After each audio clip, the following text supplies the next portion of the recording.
you, Andrew, for coming on. Now, just before we click record here, we've been chatting about culture and how important that is. And you've done some great articles on that I've read, and even a video on it recently.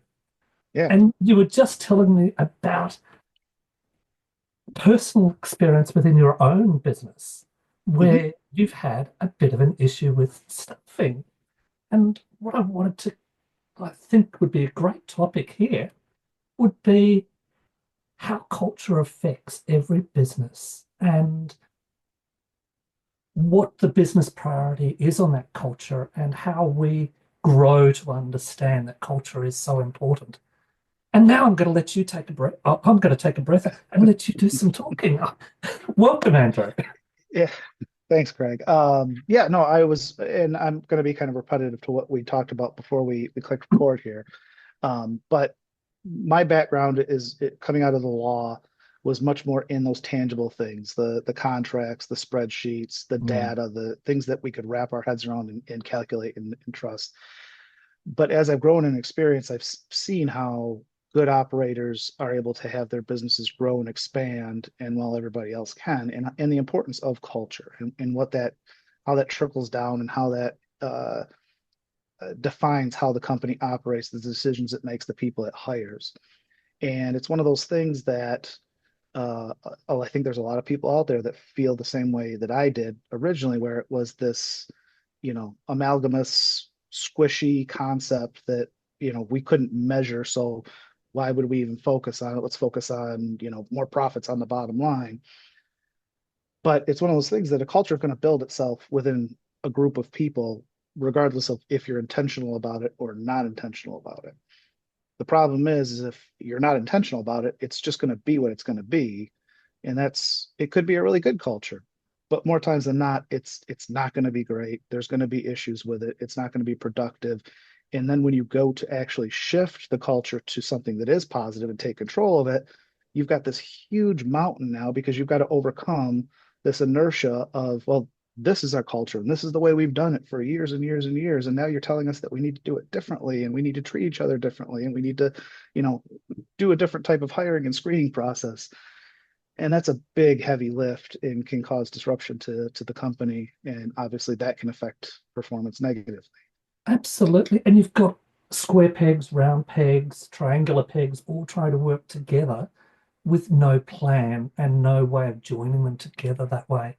And as an M&A coach yourself, and specifically corporate development, when you when your clients come to you, where does that cultural development fit in your priority list?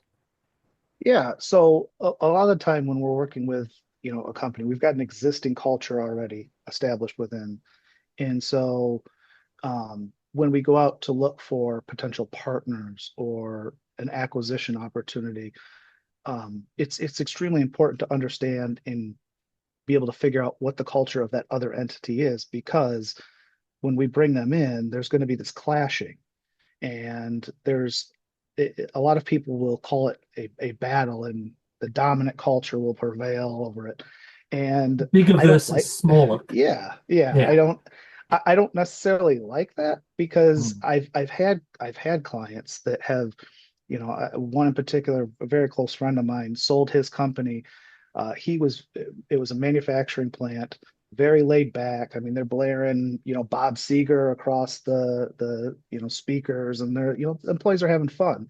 Well, they were Mm. acquired by a much more corporate, you wore a uniform on the production floor. It was very buttoned up, and so all of a sudden he's calling me 6 months after they close, and he's like, "Is it a violation of my, restrictive covenants to help my former employees find a new job because they're all leaving Oh, and they're all quitting?" And in my mind, I'm going, well, okay, we got to figure that out. But the other thing is, how did that company not think that there would be this huge issue with all of a sudden you've got all these employees who are used to listening to Seeger on full blast, and all of a sudden now they're being told they have to wear a uniform and and follow these strict laws. So that's one of those things that I think it's important, even if even if you're just a new buyer, if you're going to go out, like your personality, you're going to be the leader of that company. And if you're that laid back guy and you're going to buy a company that has this culture of being much more buttoned up and tight, like you're going to conflict with what already exists. And that's not a Mm. good fit. So even as an individual buyer, I think it's important to get into the weeds on that and what it's like to be there on a day-to-day basis. I totally agree. And with a mismatch of those cultures, you spoke there of the loss of personnel. That is so expensive. It's expensive financially because you've got Hmm. to pay them out. You've then got to hire someone else. You've then got to retrain someone else to come in. You lose the knowledge and experience of those people as well, Hmm. which could very well be the reason that you actually bought the company in the first place. Right? And it's Right? just walked out the door Yeah. because of your own stupid fault that you didn't go in there and understand who these people are and what Hmm. makes them special. Look for those golden nuggets. Yeah. And if Well, Bob Seger is the golden nugget, then you play Bob Seger. right, right. No, it is one of those things that when you're buying a company, whether it's a bolt-on, an add-on, whether it's your first acquisition, you're investing in the future cash flow that that's going to produce. And to your point, yeah, when you have that experience, those people, you lose production, you lose that knowledge, you just lose all of that. Well, Mm. then all of a sudden you're getting into an area where like, yeah, there's a potential disruption to that future cash flow, and obviously you don't get the return on the investment in that but when that happens. Yes. So I thought that was a great topic that you brought up. And that's why I said let's capture this because it really is quite important. And it doesn't matter how many times people hear it. It's like when you're training someone, the trainer might say this, and then 6 months later, they'll have another trainer. They'll say the same thing. Mhm. Oh, I get it now. Yeah. And even for the people listening to this podcast, they've heard about culture. Hmm. They've heard about culture again, but from a different person like yourself. And with your skill set of M&A coaching, investing, corporate development, speaking. So, yes, you come with a treasure trove of skills here. People need to be listening to what you say. I appreciate that. and, And and I on guess that just so. note, by the way, I believe that you have a huge, great URL there which says book a 15-minute call with me. Well, tip number one for you, people are never going to remember that huge, great URL. We've got to make that shorter so that it's easy for them. Right. But I will put it in this at the end of this show so that they can Okay. book an appointment in for you, okay? Yeah. Because No, that'd be great. you people need to be talking with you. Yeah. Well, just one more thing to go with the culture thing is, um, a lot of people like sports, and we always see these great stories in sports of, teams coming together and outperforming and doing so much better than they would or they did as individuals. It's these underdog stories, and I think a lot of that has to do with the culture that they have within those teams. And so we root for these and we hear these stories, but then when we go to, you know, develop our business, we think, well, that's something squishy. That's something that's, you know, that's the sports guys do that, right? It's like, well, no, Mm. we're a team here. And so if we're all moving in the same direction with the same goal, with the same values and mission, why can't we put together and become the underdog story of the small and medium-sized business that all of a sudden was moving mountains in their communities? Well, I'm going to stick my hand up here and Yeah. say that this is the fifth version of Craig Keegan that you see here. This Yeah. was not the original version. If you go back to the second or third version of Craig Keegan, I was an IT technical person that was Okay. brought in to solve problems and make things happen. And I was a troubleshooter. People Yeah. brought me in when they were in real trouble, projects were failing, mergers and acquisitions were failing, and they needed someone to come in and make it happen. Well, I was that person. heaven help the person that got in my way or the group of people that got in my way. I would just run over them, push them out of the way, do whatever needed to be done to bring the project across the line. Yeah, I look back at that now and I think, oh, the mistakes that I've made, the damage that I must have done to those businesses in getting the project across the line. right. Sometimes it's not about getting the project across the line, it's about having the project cross the line and allowing the business to move forward and to be in a harmonious fashion with that Mhm. culture. And I see the errors that I've made in my life. Yeah, that's interesting. That's interesting. It's very akin to in when we're actually doing, an acquisition where you'll get a client that is so focused on the closing that they get that tunnel vision where they don't care, and you're waving your arms going, this is bad. This is not a good term to agree to, or this is not a good change. And they're like, no, we need to close. It's going to be what it's going to be. And you're like, okay.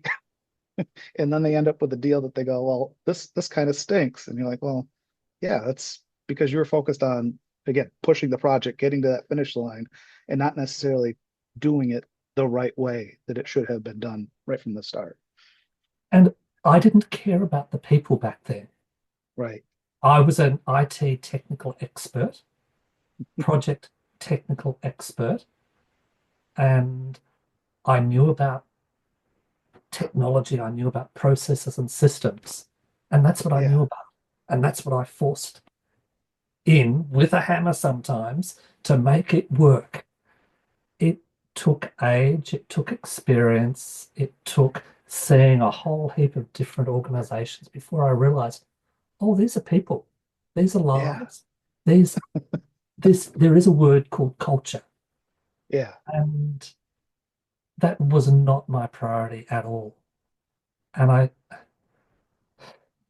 look back at it and I just think, wow, the mistakes that I've made in achieving good project outcomes. The Yeah. the operation was a success. The patient died.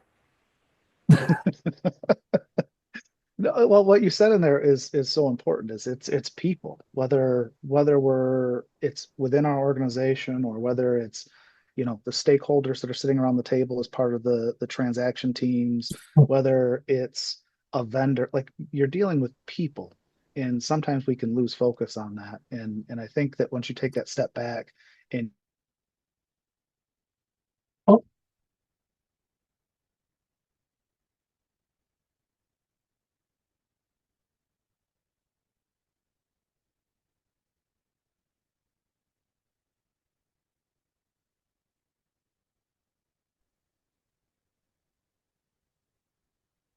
I can't hear you.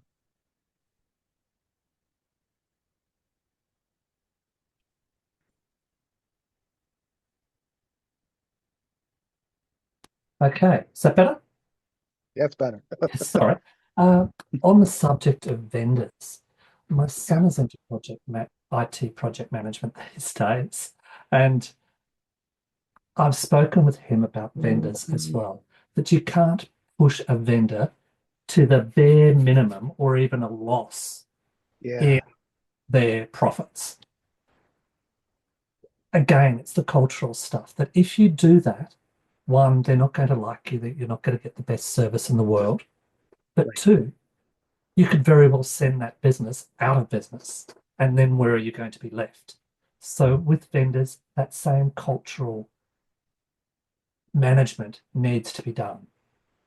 Yeah. Yeah, no, I mean, and that's with any type of negotiation. Like you can win the negotiation, but still end up with a bad deal. And that's, I mean, especially in the world of M&A, I've seen so many people who have gotten really good deals on paper, but it falls apart at even at post closing, just because again they've put the seller in a position that they're like, actually, I'm getting hosed on this deal. Why would I sign it? And they're like, well, I spent all this money on due diligence and attorneys. What do you mean you're not going to close? It's like, well, because you you beat the crap out of me, and now I don't, I have no reason to. And it's with yeah, like you said, with vendors, you can. It's just one of those um, healthy vendors and healthy customers will help your business, and that's what you want. And so I try to approach negotiations as that. I've had conversations with sellers where they've said, I'd really like to get $1 million, and you're like, probably worth closer to two. Like, I don't want to sign an LOI and have all of a sudden you go talk to your attorney and he goes, why are you selling for half the amount of or half the value of your company? And then all of a sudden, again, I've wasted time and effort and energy trying to put a deal together that will never close. Mm.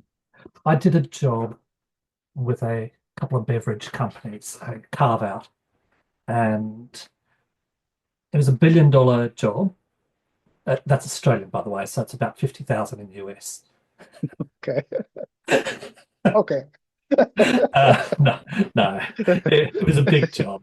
Yeah. And they had an issue in there where in the contract, if they didn't close and final do complete handover by a specified date, which was New Year, by the way, silly time to do it, but by New Year, that there would be a $2 million penalty per month thereafter. Yeah. What that number was, that $2 million penalty was so high that what it encouraged the vendor to do was not to participate greatly because they could get $2 million for nothing that way. Right. And they didn't have to do the work. They just had to sit back and do nothing. A good deal. It's a good deal from them, but it was just poor understanding of where people's motivations could be. Hmm. And if you don't have to work and you still get a $2 million a month payment, that in itself is motivation.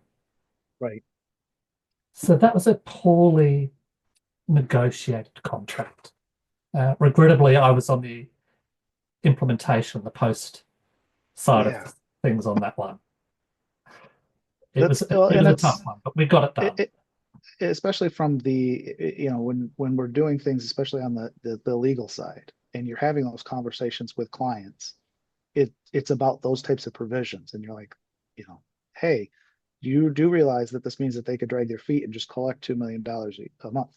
And the client always says, oh, they would never do that, why would they do that? And it's like, you do this long enough and you hear enough stories like that you're like, people do crazy things that are just irrational to you, but yet in their minds it makes sense to do that. So that's why we should have clear language in the agreement that outlines that the circumstances that happens and that you can't act in bad faith to just collect your $2 million a month. Not that that's a bad gig if you've got it. Hmm. So, are you a current lawyer or an ex-lawyer? Yeah, so I still actively practice. It's all mergers and Wow. acquisitions. Well, that's Really, that's a little bit sad because I'll just turn the other cheek after this one, okay? yeah, okay, okay. There is a place for lawyers, there's no doubt. And I don't mean down there, by the way. Oh, So oh, okay. I wasn't going there. Just the bottom of the ocean. That's where. But there is a place for lawyers, and that is for that clear line of communications, Mhm, to have that delineation. I was doing another carve out last year, and our cybersecurity division for this organization was so slack, they didn't have any way of cleaning up data off the local workstations, mhm, which was a real problem. It really was. It's just not the way to behave. They But anyway, I was writing the processes and procedures so that they could do more acquisitions and carve outs as required for the future. So that became a big issue, but it needed to be addressed immediately. The only way that we could do that was through the lawyers mhm, and work with the buyers to say, look, okay, this is what's happening. We can't sanitize those machines. But what we can say is that this is all covered by our legal agreements in mhm, place. If you use anything, then the lawyers get involved, and none of us want that, and it all just gets ugly. So we're all going to be the best people we can be, aren't we?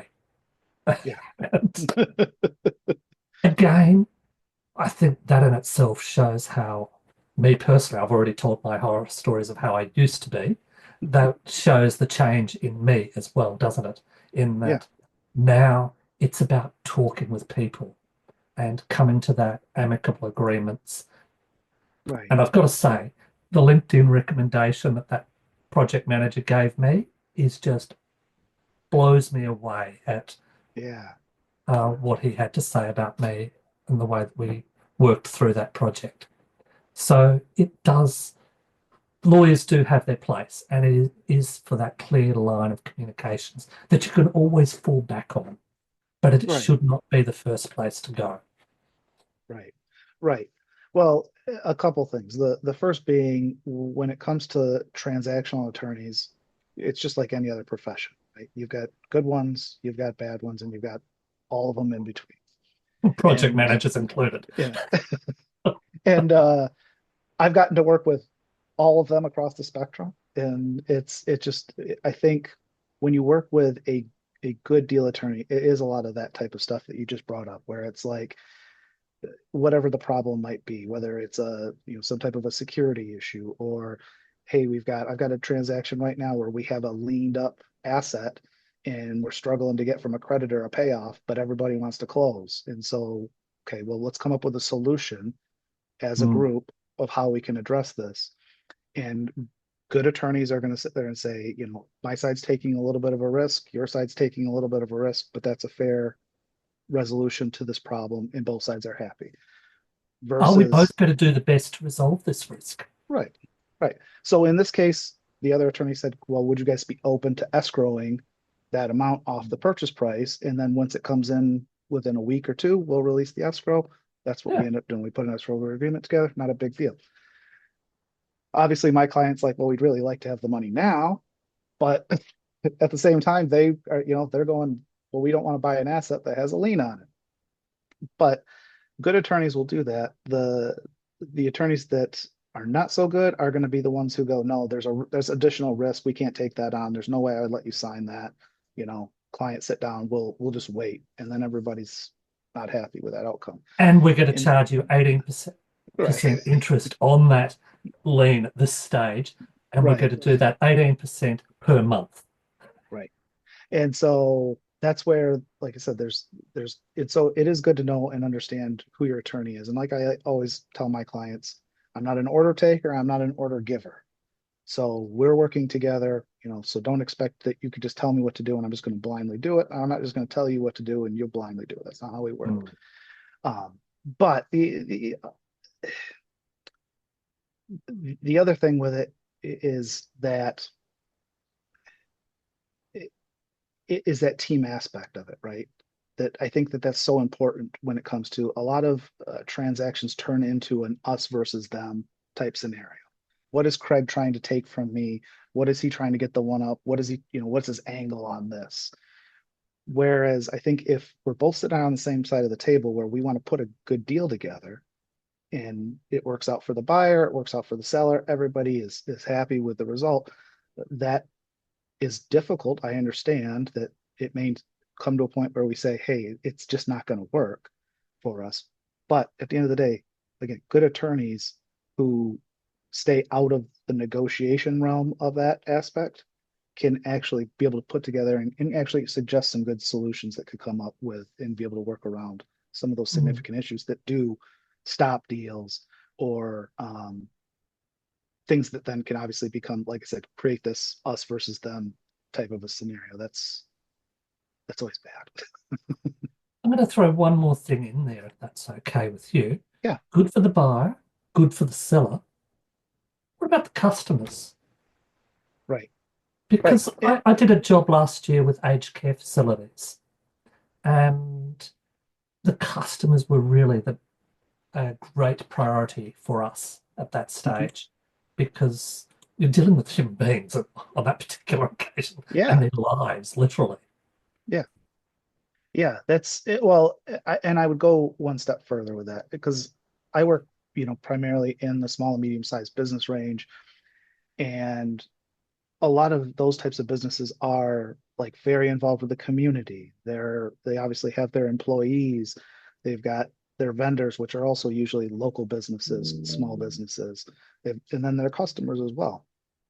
And there can be buyer, or I'm sorry, there could be sellers who their priority is, I don't care who buys my business as long as they're willing to cut me the biggest, fattest check humanly possible.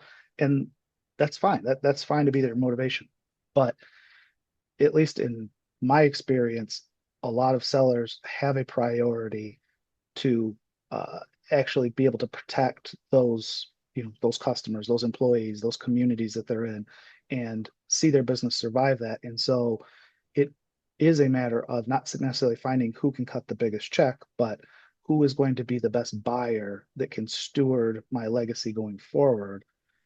And that may not be the person who can give the most money up front. That may mean that we have to get a little bit more creative with deal terms.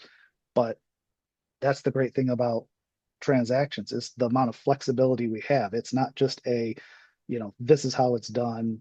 This is the way you do it. You either have the cash or you don't have the cash. See you later. We can do lots of great things, which then, again, like to your point, is able to make sure that the customers are getting the same, if not better, service than they did under that seller's guidance of the business.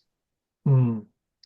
I am writing up a sales plan and a sales strategy at the moment for dental practice acquisitions for roll-up purposes. Yep. And you said things are flexible and it's not always this and that. I'm writing up this flowchart on this process to do it. It's ugly because there's so many different things to do. You like Right. a nice, neat flowchart to say, okay, it'll go, if they say this, you go here. It just doesn't work because of that Oh. flexibility. Yeah, no, that's 100% true. It reminds me of my going back to law school, my secure transactions and trying to learn those and like the different rules and how they interacted. And you followed the flow chart, and it wasn't like you said, it wasn't a clean flow chart. It was this big mass of bubbles and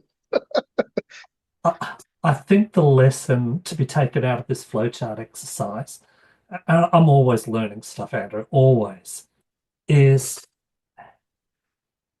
if you have to write the flowchart, you're dealing with the wrong people right, because flowchart, the flowchart should be in the person that's following its head based on their experience.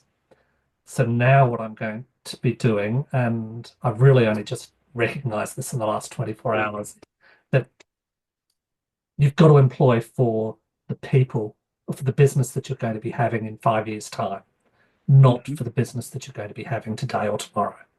right, right. And that again, that's such a vital aspect of hiring. Which then, to go back to our original conversation about culture, right? Full circle is, you know, if you have a strong culture and you have that vision, that big vision that somebody can see. I mean, I might sit here and say, "Oh, well, you're hiring me for a job that I did 10 years ago. I'm way more experienced now than I was then." But if I can see the culture and I can see the vision and I can see what you're building and what you're doing, I'm much more likely to take that job because yes, I it might be rather remedial for me right now. But to your point, in 5 years, Hmm. suddenly this business is caught up to where I am, and because my vision fits within your big vision. So I think again to go back to that culture and those softer side of things of business, developing your business is like that. Such a good point of you want to hire this. Well, how do you ensure that they can see how they fit within your organization? That's exactly how you can be able to do it You and keep show this that. up, Andrew. I'm going to have to hire you to do all my podcasts for me because just the way that you wrap that up so neatly in a package. Beautiful work. Okay, speaking of which, can you spend the next couple of minutes for us, please, talking about who who is your ideal client, what you can do for them? Can you just give yourself a sales pitch for us and what you want people to take from this and where to go.